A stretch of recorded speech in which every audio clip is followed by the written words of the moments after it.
आणि बुलेटिनच्या सुरुवातीलाच एक महत्त्वाची बातमी बीड जिल्ह्यातून इथे पाडळशिंगी इथे एका नामांकित माध्यमिक विद्यालयामध्ये धक्कादायक प्रकार समोर आलाय। कृषी पंडित भाबूजीराव ढेकळे या उच्च माध्यमिक विद्यालयामध्ये परीक्षा सुरू असताना मोठ्या प्रमाणात कॉपी पुरवली जातीये। एनडीटीव्ही मराठीच्या हाती कॉपी पुरवत असल्याचे व्हिडिओ हे हाती लागलेले। सगळ्यात गंभीर बाब म्हणजे कॉपी पुरवण्यासाठी इतर कोणाची नाही तर थेट शिक्षकांचीच मदत घेतली जाते।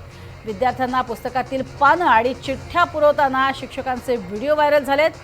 ज्यांच्यावरती विद्यार्थ्यांचं भविष्य घडवण्याची जबाबदारी आहे तेच शिक्षक कॉपी पुरवून विद्यार्थ्यांचं भविष्य हे अंधारात ढकलतायत। त्याची ही दृश्य समोर आलेली आहेत। अतिशय दुर्दैवी म्हणावं लागेल। कॉपी पुरवत असताना हे शिक्षक आपल्याला पाहायला मिळतात। अनेक पुस्तकांची पानं फाडून ती मुलांना दिली जातात। अधिक माहिती घेऊयात मोहसिन शेख आमचे प्रतिनिधी आपल्या सोबत आहेत। मोहसिन, काय हा सगळा प्रकार?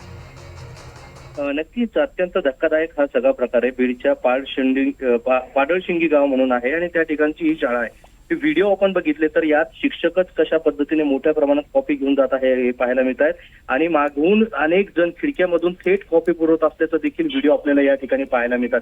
विशेष म्हणजे त्या ठिकाणी पोलीस समोर उभा आहे आणि त्यांच्या समोरच हे कॉपी देणारे तरुण बिनधास्तपणे उभा असल्याचं देखील चित्र या ठिकाणी पाहायला मिळते। त्यामुळे बिनधास्तपणे या ठिकाणी सगळा हा कॉपीचा प्रकार सुरू होता आणि हे व्हिज्युअल आपण एनडीटीव्ही मराठीच्या स्क्रीनवर बघतोय।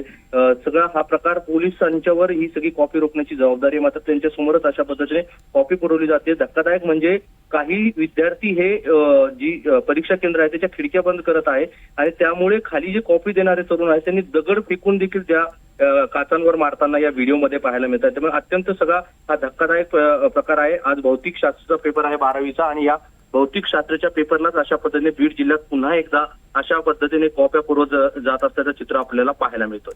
नक्कीच आणि त्यामुळे अर्थातच आपण विद्यार्थ्यांचं भवितव्य त्यामुळे अंधारात टाकतोय हे मात्र शिक्षकांच्या लक्षात येत नाही। हेच दुर्दैवी म्हणावं लागेल। तुर्तास धन्यवाद या संपूर्ण माहितीसाठी मोहसिन।